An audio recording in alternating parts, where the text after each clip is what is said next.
하나님의 말씀은 고린도전서 1장 18절부터 25절까지입니다. 약성경 263면에 해당되겠습니다. 찾으신 분들은 저와 함께 받들어 읽겠습니다. 십자가의 도가 멸망하는 자들에게는 미련한 것이요 구원을 받는 우리에게는 하나님의 능력이라. 기록된 바 내가 지혜 있는 자들의 지혜를 멸하고 총명한 자들의 총명을 폐하리라 하였으니, 지혜 있는 자가 어디 있느냐? 선비가 어디 있느냐? 이 세대의 변론자가 어디 있느냐? 하나님께서 이 세상의 지혜를 미련하게 하신 것이 아니냐? 하나님의 지혜에 있어서는 이 세상이 자기 지혜로 하나님을 알지 못하므로 하나님께서 전도의 미련한 것으로 믿는 자들을 구원하시기를 기뻐하셨도다. 유대인은 표적을 구하고 헬라인은 지혜를 찾으나 우리는 십자가에 못 박힌 그리스도를 전하니, 유대인에게는 거리끼는 것이요 이방인에게는 미련한 것이로되 오직 부르심을 받은 자들에게는 유대인이나 헬라인이나 그리스도는 하나님의 능력이요 하나님의 지혜니라. 하나님의 어리석음이 사람보다 지혜롭고 하나님의 약하심이 사람보다 강하니라. 아멘. 이번 주간은 고난 주간입니다. 예수님이 우리 죄를 사해 주시려고, 우리를 지옥에서 구해 주시려고 2000년 전 이 땅에 오셔서 십자가에 못 박힌 주간입니다. 그래서 한 주간, 오늘은 종려주일, 이번 한 주간을 고난 주간으로 그렇게 지킵니다. 특별 새벽기도, 또 새벽에 못 오시는 분은 하루에 한 번 꼭 예배당 들려 기도할 수 있기를 바랍니다. 이 땅의 모든 사람은 다 죽습니다. 예수님도 하나님이시지만 십자가에 못 박혀 돌아가셨습니다. 그런데 사람들의 죽음과 예수님의 죽음은 근본적인 차이가 있습니다. 사람이 죽는 이유는 죄 때문에 예외 없이 한 사람도 빠짐없이 다 죽습니다. 죽어야 합니다. 근데 예수님은 죄 때문에 죽는 것이 아니라 죄 문제를 해결해 주시려고 돌아가셨습니다. 예수님이 십자가에 못 박혀 돌아가시지 않으면 사람의 죄 문제를 해결할 길이 없기 때문입니다. 지금도 수많은 사람이 죽고 죽어가고 있습니다. 병이 들어서, 나이가 많아서, 전쟁과 사고로.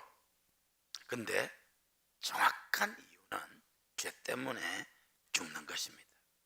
로마서 6장 23절에 죄의 삭은 사망이요 하나님의 은사는 그리스도 예수님 우리 주 안에 있는 영생이라고 죄 때문에 죽는다고 분명히 이야기하고 있습니다. 성경은 말합니다. 의인은 없나니 하나도 없다고. 다 치우쳐 함께 더러운 자가 되고 선을 행하는 자는 없나니 하나도 없다, 그렇게 말했습니다. 사람은 죄 때문에 죽습니다. 그런데 그보다 더 심각한 게 있습니다. 그것은 죽으면 끝인 줄 알았는데 죽고 난 뒤에 심판이 있습니다. 아니, 죽으면 끝인데 죽고 나서 뭘 심판하냐? 영혼을 심판하는 것입니다. 우리 영혼이 우리 몸을 떠나면 죽는 것입니다. 그런데 우리 몸은 땅에 매장되든지 화장해서 한 줌 재가 되지만 우리 영혼은 불멸합니다. 이 영혼을 하나님이 심판하는 것입니다. 히브리서 9장 27절에 한 번 죽는 것은 사람에게 정하신 것이요 그 후에는 심판이 있다고 했습니다. 이 땅에는 약 250여 개의 국이 있습니다. 죽고 난 뒤에는 천국과 지옥 두 나라밖에 없습니다. 죄 문제를 해결한 사람은 천국에 갑니다. 죄 문제 해결하지 못한 사람은 아무리 위대한 사람이라도 착하게 살았다 하더라도 죄값으로 지옥 형벌 받습니다. 사람이 죽는 것은 죄 때문에 죽습니다.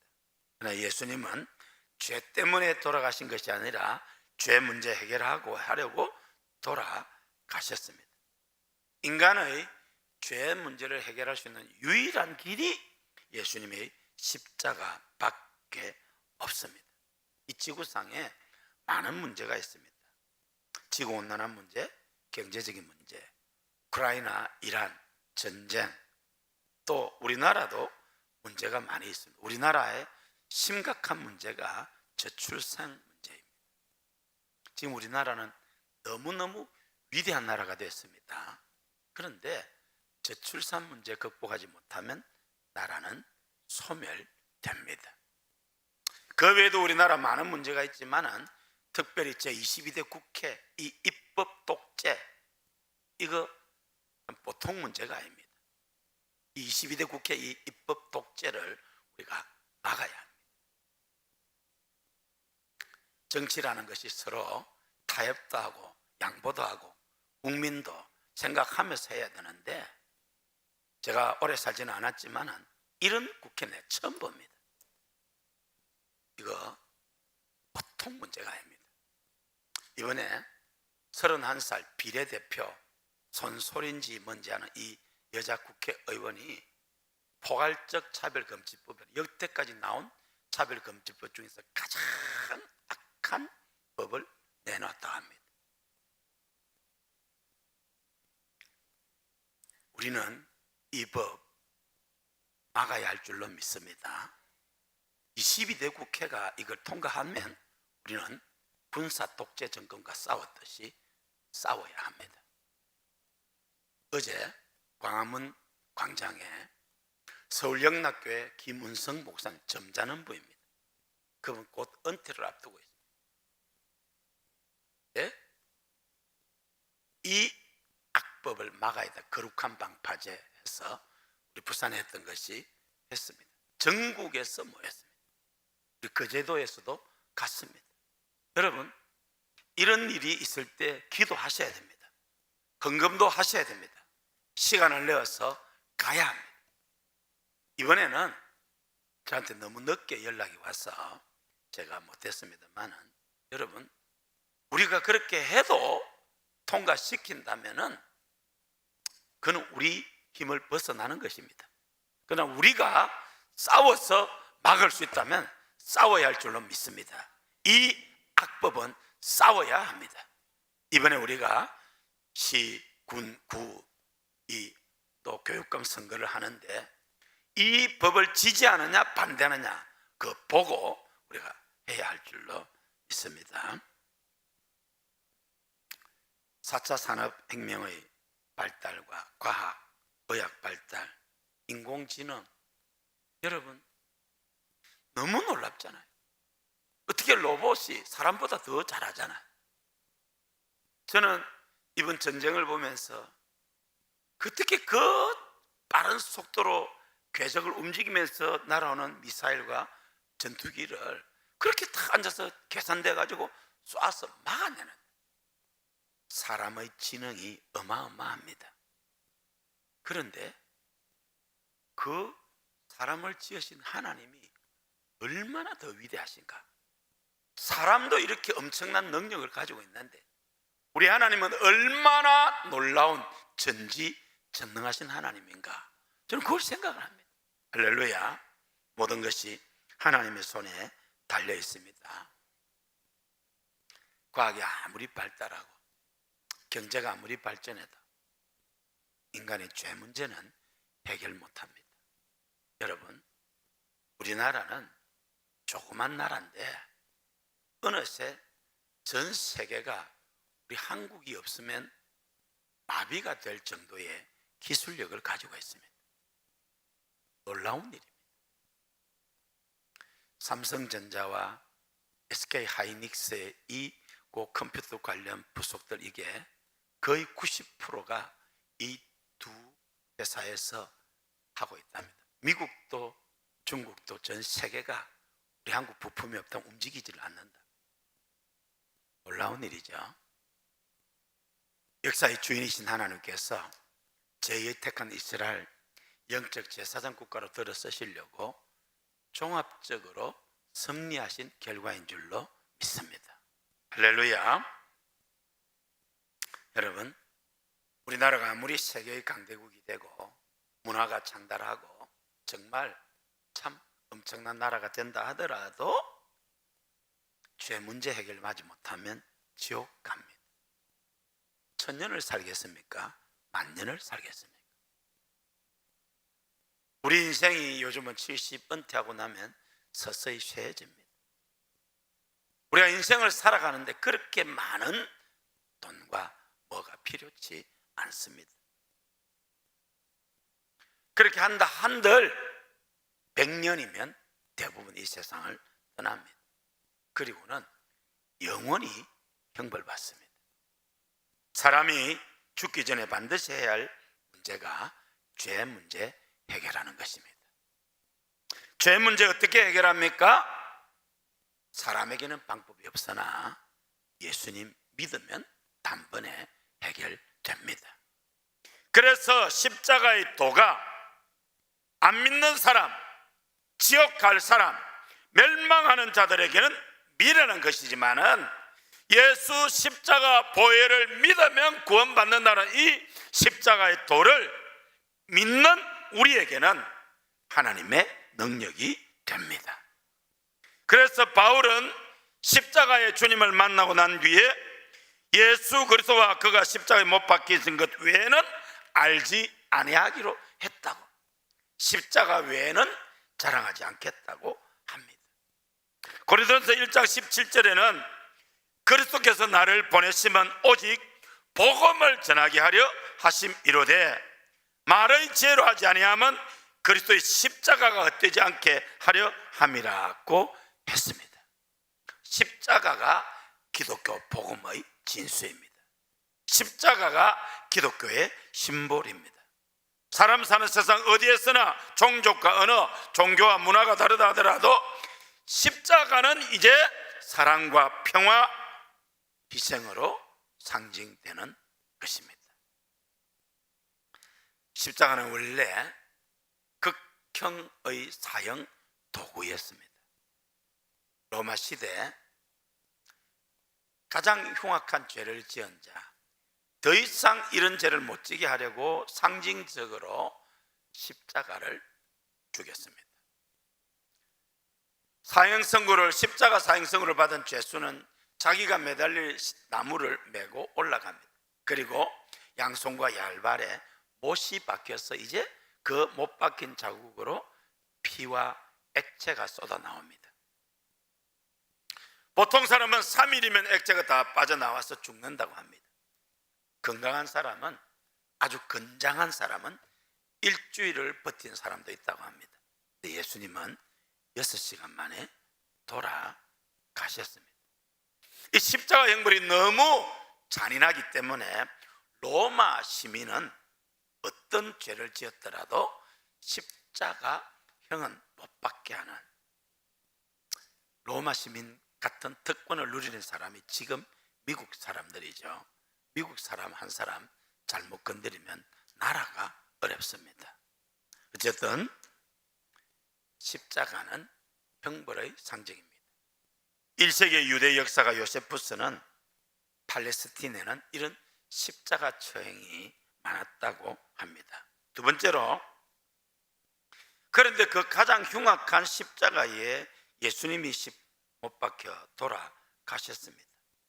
왜요? 예수님은 어떤 죄도 짓지 않았습니다. 예수님은 인간의 몸을 입고 이 땅에 오셔서 요셉과 마리아의 아들로 30년을 사셨지만은 어떤 죄도 짓지 않았습니다. 왜? 하나님이시니까. 말에서도 여러분, 애들도 가만히 놔주면 거짓말 하잖아요. 가만히 놔둬도 그 애들이 나도 모르게 죄에 빠집니다. 근데 예수님은 어떤 죄도 짓지 않았습니다. 어린아이 때도, 소년일 때도, 청년일 때도. 하나님이신 예수님은 어떤 죄도 지은 적이 없는데 가장 흉악한 죄수가 달리는 십자가를 졌습니다. 왜? 어떤 죄를 지었더라도 예수 믿으면 다 사함받을 수 있다는 것을 보여주시는 것입니다. 여러분, 우리가 볼 때 착하고 선한 차이가 있지 하나님 보실 때는 다 죄인입니다. 그래서 노아 시대에는 다 물심판 받아 다 죽었습니다. 그런데 예수님은 십자가로서 이제 어떤 죄든지 믿기만 하면 용서해 주신다는 것입니다. 할렐루야. 빌립보서 2장 8절에 자기를 낮추시고 죽기까지 복종하셨으니 곧 십자가에 죽으심이라. 예수님 우리를 구원하시려고 하나님께 순종해서 이 땅에 오셨고, 십자가 고통이 너무 고통스러우니까 겟세마네 동산에서 하나님 십자가 지지 않게 해주세요. 3번 간절히 기도하는데 얼마나 간절히 기도했던지 땀방울이 핏방울이 그렇게 진액을 쏟았습니다. 그리고 나의 원대로 마옵시고 아버지 원대로 하옵소서. 우리 하나님 능력이 없어서 예수님을 십자가 안 지게 하신 게 아니잖아요. 그 길 외에는 저와 여러분의 죄를 용서할 방법이 없기 때문에 예수님이 그렇게 간절히 소원하는데도 십자가를 지게 하셨습니다. 너무 고통스러우니까 엘리 엘리 라마 사박다니, 나의 하나님 어찌하여 나를 버리시나이까. 여러분, 예수님의 그 부르짖음 절규하는 소리는 하나님의 심장이 터지는 소리입니다. 그런데도 하나님은 침묵하셨습니다. 왜? 그러지 않고는 저와 여러분의 죄를 살 길이 없기 때문입니다. 그래서 이제 누구든지 예수 십자가 보혈, 그 십자가 공로를 믿기만 하면 지옥 형벌 면합니다. 하나님 자녀 됩니다. 이사야 선지자는 예수님의 고난을 예언했습니다. 이사야 53장 5절 우리 함께 읽으시겠습니다. 그가 찔림은 우리의 허물 때문이요 그가 상함은 우리의 죄악 때문이라. 그가 징계를 받음으로 우리는 평화를 누리고 그가 채찍에 맞음으로 우리는 나음을 받았도다. 예수님이 찔림은 우리의 허물 때문이요 예수님이 상함은 우리의 죄악 때문이라. 예수님이 징계를 받음으로 우리는 평화를 누리고 예수님이 채찍에 맞음으로 우리는 나음을 입었도다 라고 했습니다. 골로새 1장 20절에는 예수님이 십자가의 피로 화평을 이루사 만물 곧 땅에 있는 것들이나 하늘에 있는 것들이 그로 말미암아 자기와 화목되기를 기뻐하셨다고 했습니다. 예수님의 십자가는 그 피를 믿는 자를 죄를 사해 줄 뿐만 아니라 하나님의 자녀가 되는 권세를 주셨습니다. 자녀가 되는 것. 여러분, 우리는 대통령 자녀들이 특혜를 받는 것을 우리는 보아왔습니다. 지난번 문재인 대통령 자녀들도 온갖 특혜를 입었던 것들을 보고 있습니다. 우리가 예수 믿으면 하나님의 자녀가 되는 권세를 주셨습니다. 할렐루야. 권세 주셨습니다.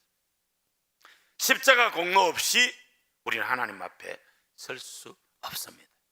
그래서 에베소서 2장 16절에 또 십자가로 이 둘을 한 몸으로 하나님과 화목하게 하려 하십니다. 원수된 것을 십자가로 소멸하시고 또 오셔서 먼데 있는 너희에게 평안을 전하시고 가까운 자들에게 평안을 정하셨으니 라고 했습니다. 철학의 도시 아테네에서는 매사를 인간의 이성의 바탕을 두고 보편적이고 합리적인 공감을 얻지 못하면 미련한 것으로 치부를 했습니다. 십자가의 도리가 철학의 도시 아테네 사람들에게는 합리적으로 받아들여지지가 않았습니다. 그래서 저들은 예수를 믿지 않았습니다. 그러나 믿는 우리에게는 구원을 얻는 하나님의 능력이 됩니다. 할렐루야. 첫째로 이 십자가는 예수님의 대속의 은혜, 사죄의 신비를 보여줍니다. 베드로전서 2장 22절에 저는 죄를 범치 아니하시고 그 입에 괴사가 없으신 분이라고 했습니다. 24절에는 친히 나무에 달려 그 몸으로 우리 죄를 담당하셨으니 이는 우리로 죄에 대하여 죽고 의에 대하여 살게 하려 하심이라고 했습니다. 예레미야는 주 여호와의 말씀이니라 네가 잿물로 스스로 씻으며 네가 많은 비누를 쓸지라도 네 죄악이 내 앞에 그대로 있으리라. 여러분, 비눗물이나 잿물로 죄를 씻을 수 없습니다. 사람의 수고와 노력과 희생과 충성으로 죄를 해결할 수 없습니다. 그래서 베드로전서는 너희가 알거니와 너희 조상이 물려준 헛된 행실에서 대속함을 받은 것은 은이나 금같이 없어질 것으로 된 것이 아니요 오직 흠없고 점없는 어린 양 같은 그리스도의 보배로운 피로 된 것이니라. 그래서 주의 보혈 능력이 있도다 라고 우리를 찬송하는 것입니다. 두 번째로 십자가는 하나님과 우리 인간을 화목케 하는 신비한 능력이 있습니다. 십자가 형벌은 죽음으로 이어지면서 원한과 복수를 다짐케 하는 그런 악순환을 되풀이하게 합니다. 그런데 예수님의 십자가는 모든 원한과 갈등을 해소하고 사랑과 용서, 평화를 가져오게 합니다. 에베소 2장 14절에는 그는 우리의 화평이신지라 둘로 하나를 만드사 원수된 것 곧 중간에 막힌 담을 자기 육체로 허시고 16절에 또 십자가로 이 둘을 한 몸으로 하나님과 화목하게 하려 하심이라. 원수된 것을 십자가로 소멸하시고 라고 했습니다. 십자가는 화목의 도구입니다. 수직적으로 하나님과 우리를 화목해 하셨습니다. 십자가를 통해서 수평적으로 인간 관계를 화목해 했습니다. 예수 십자가 사랑 안에서. 할렐루야. 세 번째로 십자가는 하나님의 구원의 신비를 보여줍니다. 십자가의 도가 구원을 받는 우리에게는 하나님의 능력이 된다고 했습니다. 불신자들에게는 미련해 보이는 것이지만은 그것을 믿는 우리에게는 하나님의 구원을 가져오는 능력이 되는 것입니다. 동전의 양면처럼 다릅니다. 예수님 십자가 달리실 때에 한평 강도 예수님을 조롱했습니다. 그는 지옥 갔습니다. 근데 마지막 죽음의 순간에 한쪽 벽반 강도는 예수님 당신의 나라에 임하실 때 나를 기억하소서. 마지막 순간에 주님의 십자가를 믿고 주님을 영접했을 때 그는 천국 가게 되었습니다. 할렐루야. 건축자들의 버린 돌이 모퉁이의 머릿돌이 된다고 했습니다. 예수 믿는 사람은 버린 돌 같은 예수님이 우리의 모퉁이 돌이 되셔서 우리를 구원으로 인도합니다. 믿지 않는 자에게는 부딪히는 돌과 거치는 반석이 됩니다. 그러나 성도 여러분, 죄와 행벌의 상징이었던 십자가였지만 예수님이 십자가 못 박혀 죽으심으로 말미암아 용서와 사랑, 구원과 은혜의 상징이 되었습니다. 십자가는 사죄의 신비를 보여줍니다. 십자가는 하나님과 우리 인간을 화목케 하는 신비한 능력이 있습니다. 십자가는 하나님의 구원의 신비를 보여줍니다. 우리 함께 찬송하며 기도하겠는데요, 우리는 이번 주간 고난주간을 보내면서 주님의 십자가를 깊이 묵상하고 어떤 죄라도 하나님은 용서해 주심을 믿고 죄와 싸우되 피 흘리기까지 싸우고 마귀를 대적하고 음란을 피하고 악한 모양으로 버리는 그러한 삶을 살아갈 수 있기를 바랍니다. 무엇보다도 믿으면 하나님 자녀가 됩니다. 여러분, 믿지 않는 여러분의 남편, 아내, 부모, 형제, 자녀, 직장 동료, 권력 지친 구원을 위해서 우리가 기도해야 되겠습니다. 아무리 잘 살고 성공하고 축복받았다 하더라도 예수 안 믿으면 지옥 가는 것밖에 없습니다.